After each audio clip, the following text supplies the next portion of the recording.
दोस्तों यूं तो भारतीय जनता पार्टी अक्सर तमाम गलतियों का ठीकरा इंदिरा गांधी और जवाहरलाल नेहरू पर फोड़ दिया करती है। हर मामले में गलती किसी की है तो जवाहरलाल नेहरू की गलती है, कांग्रेस की गलती है।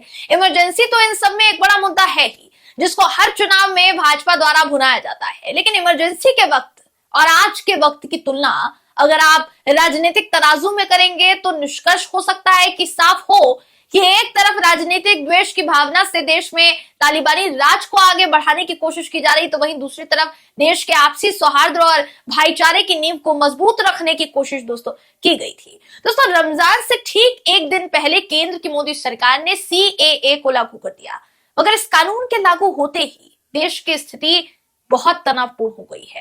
एक पर एक तमाम गैर मुस्लिम संगठन, राजनीतिक संगठन, साथ ही मुस्लिम नेता मोदी सरकार के इस फैसले का विरोध कर रहे हैं। दोस्तों 2024 से पहले मोदी सरकार ने जिस कानून को अपना ब्रह्मास्त्र समझा, वहीं अब उनके लिए रास्ते का रोड़ा बनता जा रहा है। CAA के खिलाफ प्रदर्शन अब देशव्यापी रूप लेता हुआ नजर आ रहा है। मोदी सरकार की इस काली नीयत को अब देश के सामने कैसे सरेआम कर दिया गया है, क्या है पूरा मामला, कैसे ये प्रदर्शन अब देशव्यापी रूप लेता नजर आ रहा है, दोस्तों सब कुछ बताएंगे आपको इस रिपोर्ट में।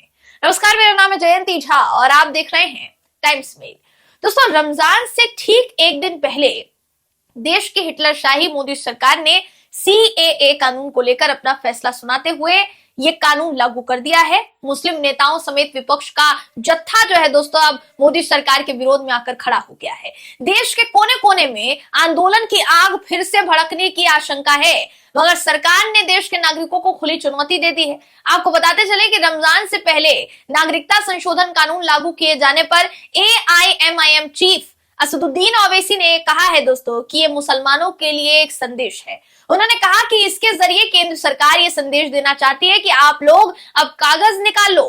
दोस्तों ये बात जग जाहिर है कि मुसलमानों का पाक महीना रमजान शुरू हो चुका है। ऐसे में ओवैसी ने जो कहा है, देश के 17 करोड़ मुसलमानों को संदेश दिया गया है, अब आप कागज निकाल लीजिए, सरकार आने वाली है कागज देखने के लिए। ऐसा करके एक खास पीड़ित समुदाय को वो मैसेज देना चाहते हैं, शायद हो सकता है, जिसमें भाजपा कामयाब भी हो चुकी है।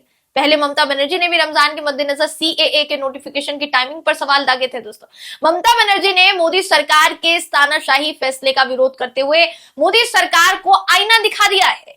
केंद्र की सत्ता पर कुंडली मारकर हमारे देश की जो सत्ताधीन पार्टी बैठी है फिलहाल, उस पर निशाना साधते हुए ममता बनर्जी ने कहा कि उन्हें भली भांति इस बात का अंदाजा है कि सरकार ने रमजान से पहले एक दिन पहले इस कानून को क्यों लागू किया। फिर भी ममता बनर्जी ने सौहार्द बनाए रखने और सब्र करने की अपील लोगों से की है। ओवैसी ने तो यहां तक कह दिया दोस्तों, वो तो यहां भी नहीं रुके, उन्होंने अपने बयान में मोदी सरकार की दागी नीयत को आईना दिखाते हुए उनके मंसूबों को बीच बाजार कर दिया। उन्होंने क्या कहा, उन्होंने अमित शाह जी की पोल खोलते हुए कहा कि संसद के अंदर उन्होंने NRC या NPR को लागू करने की बात कही थी। ये बात संसद के रिकॉर्ड में भी है। हालांकि अब इस पर सिर्फ और सिर्फ राजनेताओं द्वारा विरोध नहीं किया जा रहा है, बल्कि विरोध की जो गूंज है दोस्तों सड़कों से लेकर शिक्षण संस्थाओं तक सुनने को मिल रही है। दिल्ली यूनिवर्सिटी में भी इस कानून के विरोध में जंग छिड़ गई। 55 छात्रों को हिरासत में लिया गया क्योंकि दिल्ली विश्वविद्यालय कला संकाय में वो नागरिकता संशोधन अधिनियम के इम्प्लीमेंटेशन के खिलाफ विरोध प्रदर्शन कर रहे थे। विरोध प्रदर्शन करने के लिए इकट्ठा हुए थे। वामपंथ से जुड़े AISA के कई छात्रों ने केंद्र द्वारा अधिसूचित जो CAA है दोस्तों, इसके कार्यान्वयन के खिलाफ विरोध प्रदर्शन का आह्वान किया था और सबके सब विरोध प्रदर्शन कर रहे थे। ऐसा इकाई के अध्यक्ष मणिक गुप्ता का कहना है कि विरोध शुरू होने से पहले ही छात्रों को पुलिस ने डिटेन कर लिया। उन्होंने आरोप लगाया कि कई छात्र जो सिर्फ कला संकाय के बाहर खड़े थे, विरोध प्रदर्शन में भाग भी नहीं ले रहे थे, उन्हें महज संदेह के आधार पर पुलिस ने हिरासत में ले लिया।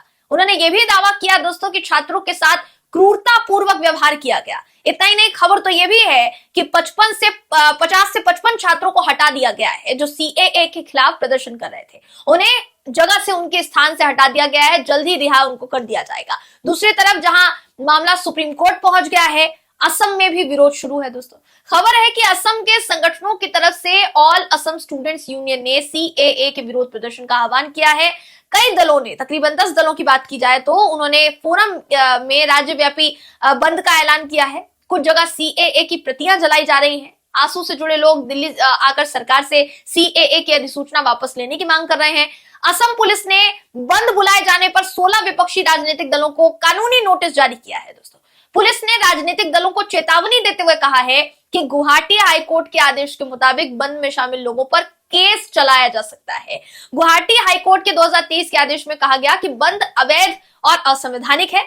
हाईकोर्ट ने निर्देश देते हुए यह भी कहा था कि सरकार प्रदर्शनकारियों के विरोध या हड़ताल की वजह से होने वाले आर्थिक नुकसान की वसूली उन्हीं से कर सकती है जो प्रदर्शन कर रहे हैं। वहीं असम के मुख्यमंत्री ने चेतावनी दी थी दोस्तों कि बंद बुलाने पर, अगर बंद बुलाया जाएगा तो राजनीतिक दलों का रजिस्ट्रेशन बंद हो सकता है। यानी आप ये समझ सकते हैं कि कोई भी राजनीतिक दल अगर असम में विरोध प्रदर्शन करता है, विरोध प्रदर्शन करते हुए सीएए के खिलाफ विरोध प्रदर्शन करता है, धरना देता है, तो उनके खिलाफ यहां तक कार्रवाई हो सकती है कि उनका रजिस्ट्रेशन बंद कर दिया जाएगा। ये अपने आप में बहुत बड़ी खबर थी दोस्तों। इससे भी बड़ी खबर क्या थी? इससे भी बड़ी खबर ये थी कि मुस्लिम लीग जो है वो सुप्रीम कोर्ट पहुंचा और सुप्रीम कोर्ट से उसने मांग की कि भाई सीएए जो ये पूरा कानून है इसके खिलाफ फैसला जो है लिया जाए और जल्द से जल्द इस पूरे कानून को खत्म किया जाए या बंद किया जाए। इस कानून को, इसको लागू नहीं किया जा सकता पूरे देश में, क्योंकि ये मुस्लिमों के साथ भेदभावपूर्ण भरा कानून है, जबकि हमारा लोकतंत्र, हमारा संविधान इस बात की इजाजत नहीं देता है। अब उनकी याचिका पर सुनवाई होगी नहीं होगी दोस्तों, ये फिलहाल अभी वक्त के गर्भ में छुपा हुआ है इसका जवाब। लेकिन सबकी नजरें इसी बात पर टिकी हुई है कि जो चाहती थी हमारे देश के जो हुक्मरान चाहते थे, क्या सच में वही तो नहीं होने जा रहा है?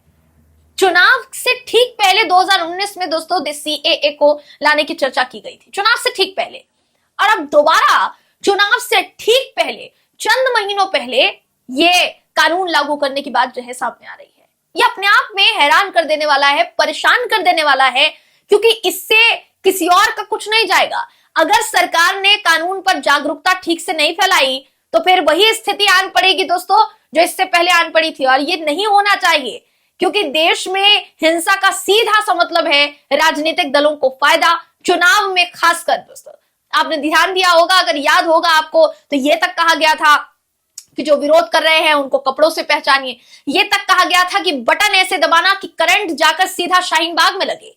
बहुत कुछ कहा गया था दोस्तों, याद होगा आपको, एक एक बात आपको याद होगी, मैं उम्मीद करती हूँ आप भूले नहीं होंगे। उससे क्या हुआ?